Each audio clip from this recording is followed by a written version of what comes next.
I've had a couple of requests for people to elaborate on what exactly it means when I use the term skillful use of mind, when we talk about the Buddhist psychology and how they encourage us and teach us to use skillful use of mind. And it's not so foreign to the notion of exactly what people like Jesus were doing too. They were teaching us to use mind skillfully.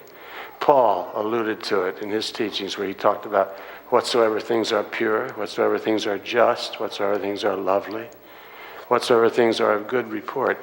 Think on those things. Use your minds in skillful ways. And so they ask, well, what's it look like? How do I know if I'm doing skillful or unskillful thinking? And essentially, you know by the quality of your emotional experience. When you're thinking thoughts of good report, thoughts that tell the truth about the nature of things, thoughts that are skillful in terms of their accommodating true thinking, truthful thinking, your emotional experience will pretty much go along like zippity-doo-dah. Be nice and smooth and be equanimous, and you won't be sitting there creating a whole load of fear or anxiety or anger or frustration. You'll just be kind of mellowing along. And say, okay, well, that's good, but how do I know when I'm doing that? What's it look like? What does this unskillful thinking look like? There's a bunch of them. There's a lot of different ways. There's about 10 basic ones, though.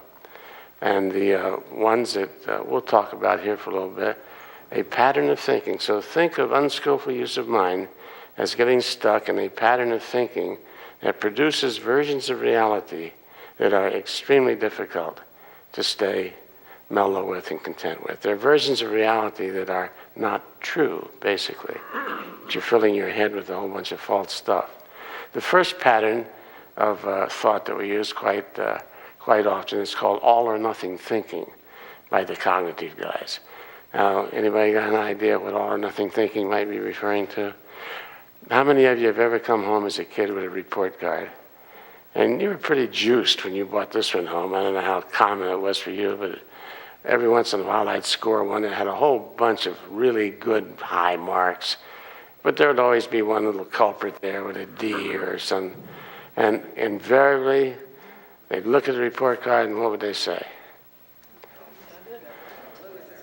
That's great. That's wonderful. You got the A in math and the A in science and the B in history. But what about this D?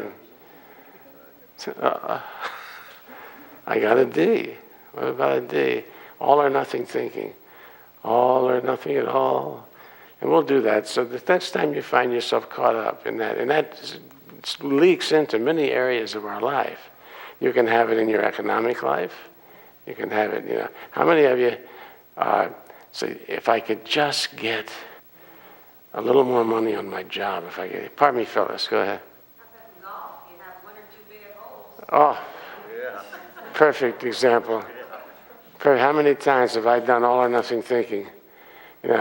Come in with a great score, but damn it, if I hadn't double bogeyed the 17th, I'd have shot my age. Oh. And so what becomes a really wonderful round of golf, I characterized because I'm using my mind unskillfully. I created in the image and likeness of something to be, not so thrilled about. So all or nothing thinking, watch that one. Then there's something called overgeneralizing. And all of us do that. And the mischief maker there are using words like always, never, every time. I never get a break. I'm always getting screwed. Every time I plan something. Is that true? Is it ever true? Is anything ever always? Is anything ever never? Well, occasionally, but what the teaching encourages us to do in skillful use of mind is to catch on. And when you catch yourself stuck in those patterns of thought, those unskillful uses of mind, stop, take a deep breath, and acknowledge that you're creating a version of reality using a thinking pattern that's not going to tell you the truth about it. You're going to come up with some notion about what's happening right there in that moment that you're describing. It's simply not true. And when you don't tell yourself the truth about things, you suffer the consequences. That overgeneralizing, I heard a perfect example of that. We had an economics teacher at Temple in economics and political science, Dr. McKenna, George McKenna, was quite in demand on the pundit board. When they had elections and things like that, he was quite a political politician type too. And they would bring him on the program, and he would talk and talk and talk. And one afternoon in class, I had him for my 1 o'clock class. We had a grad student auditing his class. And after the class, the grad student raised his hand and said, "Dr. McKenna, I really loved what you said on that radio show the other day. That was absolutely brilliant. I agree with you totally, except for that one point you made, about the economic mandate that's going to come upon us if we don't change our ways. And I got to tell you, Dr. McKenna, that could never happen. That could never happen." And Dr. McKenna's eyes lighted up like, and he was also a very frustrated Shakespearean actor. And he would take on this role. "Did I hear? Hark. Hark. Did you hear that? Did you hear? Never? Never? No, never." He'd go into this plaything back and forth. "I said never." "Oh, you can't really mean never, can you?" "Absolutely never. No, absolutely without, unequivocally never. Never, never." "Oh, please, you must realize it." He would go back and forth and play this game for at least a minute. And this poor grad student's back there going, "What's going on here?" And then Dr. McKenna would say, he would bring it to a close. He'd say, "Oh, please, take a look deep into your wisdom and understand the possibilities, the ramifications of never. Never really, without fail, unequivocally, never."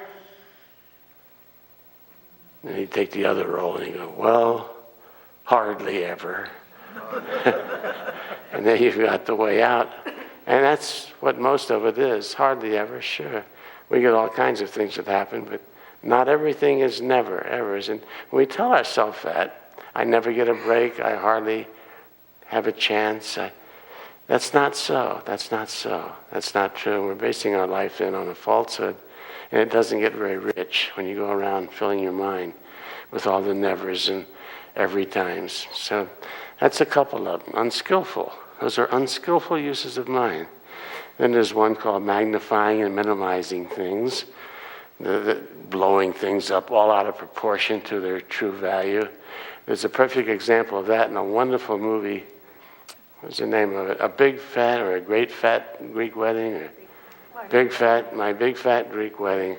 You remember the scene there where she's getting all dressed up for her wedding, and then she looked in the mirror, and you heard that scream. And my God. It pointed to this tiny little, imperfection on her nose. And there's a little zit was starting. She said, "I got a zit, my God." And everybody's running around trying to fix the zit, and you couldn't hardly see it. So that whole idea of magnifying things all out of proportion, we can do that. And we kind of slip into the future with that a lot too, where we magnify the potential ramifications of acts, and we create these huge outcomes that hardly ever come to pass. So catch yourself when you in that unskillful pattern of thinking, using your mind to make big deals. The Hebrews have a wonderful word for it. It's called Generalizing. You're making a Generalizing, is that right, Phyllis? Close? Tell me, what? A Generalizing, a big deal. Close enough. That's, pardon my Hebrew. That's more, that wouldn't be Hebrew as much as it would be Yiddish. Yeah. Anyway, but I heard that a lot. Yeah, for sure. So watch the big dealing.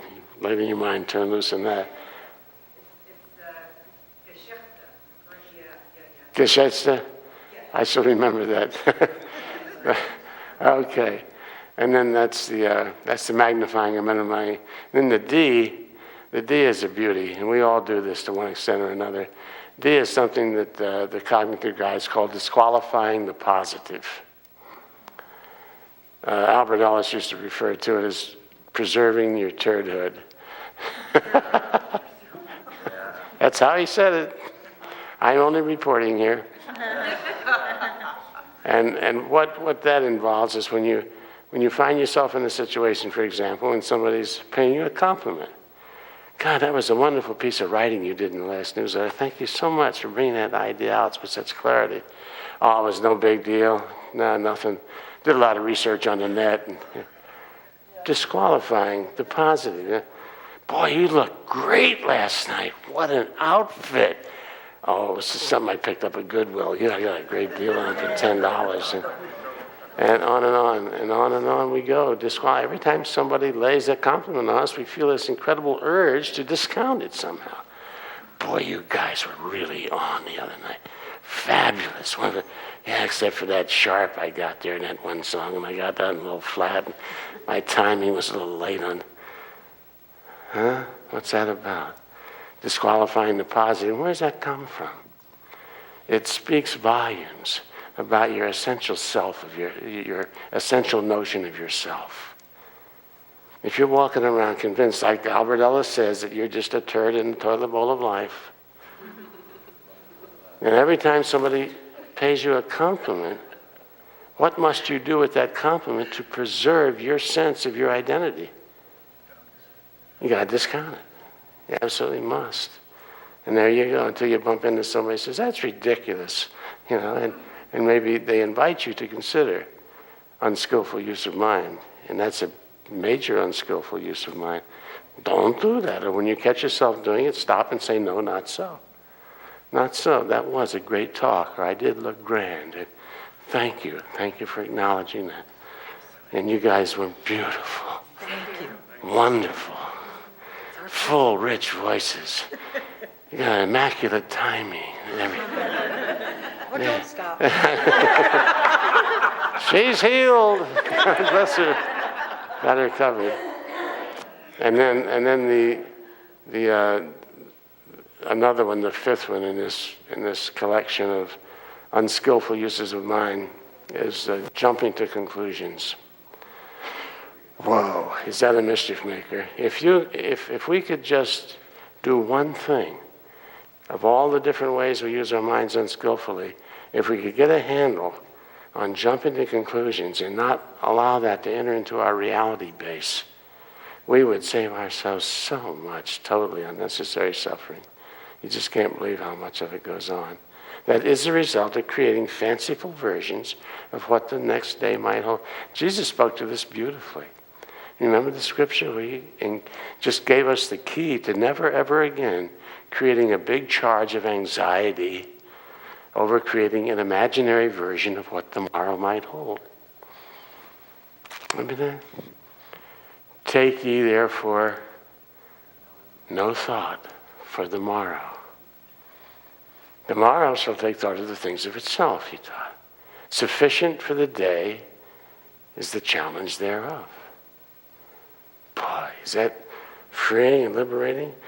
Got good news for you, kids. You don't have to handle anything more than what's happening as this breath rises and falls. Do a good job on that. Bring your attention, focus on what's here and now in your life. Handle that with all the wisdom you can bring to it, and you'll be fine. But don't get stuck in the miserable business of trying to solve a fantasy that doesn't exist today, in this moment. Sorry. You don't have any power over it because it's not real. You can't do something about nothing, right? So there we go. Watch that tendency to take thought for tomorrow or to slip into a judgment about it, that it's bad. Jesus talked about judgment in that way too. Remember, he taught, judge not, and in the King James version of this teaching, it's transliterated as, judge not the appearance, but judge ye a righteous judgment. And in the Lamsa version of that, and Lamsa's translation was taken out of the ancient Peshitta text, which is the original Aramaic that Jesus spoke in his Orthodox Church.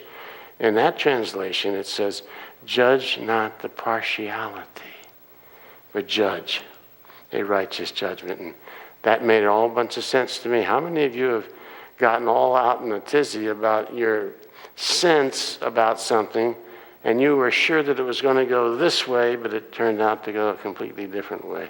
Turned out to be a completely different thing, not even nearly full of all the fright and fear that you were projecting onto it. But in the meantime, until that got determined, how many hours did you invest in creating all kinds of fear and anxiety? Yeah, judge not the partialities, okay, gang? And so, unskillful uses of mind. How many of you are willing to acknowledge that I'm pretty adept at using my mind unskillfully? Yeah. And now I'll watch it a lot, and I'll never again let my emotional nature. Never again. Never again. Good, you're catching on. That's great. So we've got it? We're cool now? Especially that jumping to conclusions thing and that judging, because you don't know what the next moment's going to hold. You really don't. But we fill our minds with fantasies about what's going to happen. And our tendency is to fill our mind with fantasies that are threatening things, okay? So no more of that taking thought for tomorrow, all right?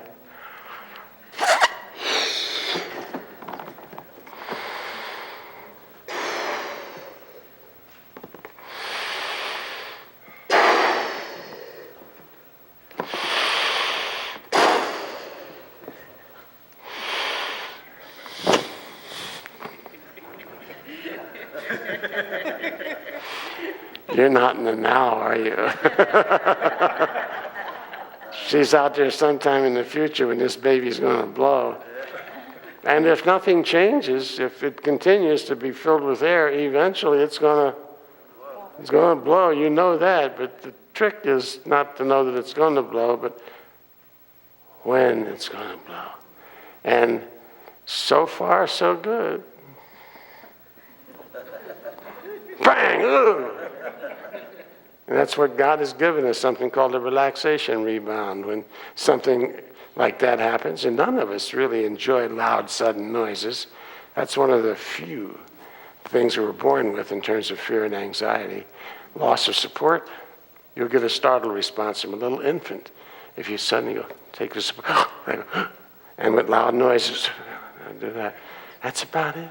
The rest of our fear responses are learned activities.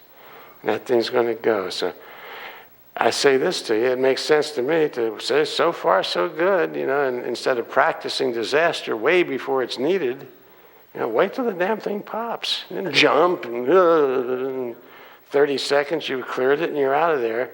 But how many people have spent almost their whole lives waiting for that balloon to pop? Walking around like this, just frightened and fearful. Okay? Unskillful use of mind.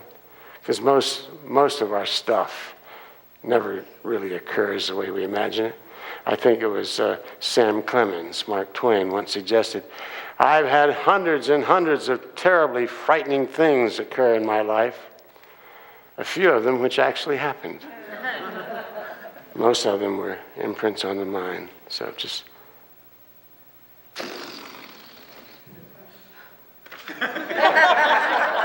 You're out of it.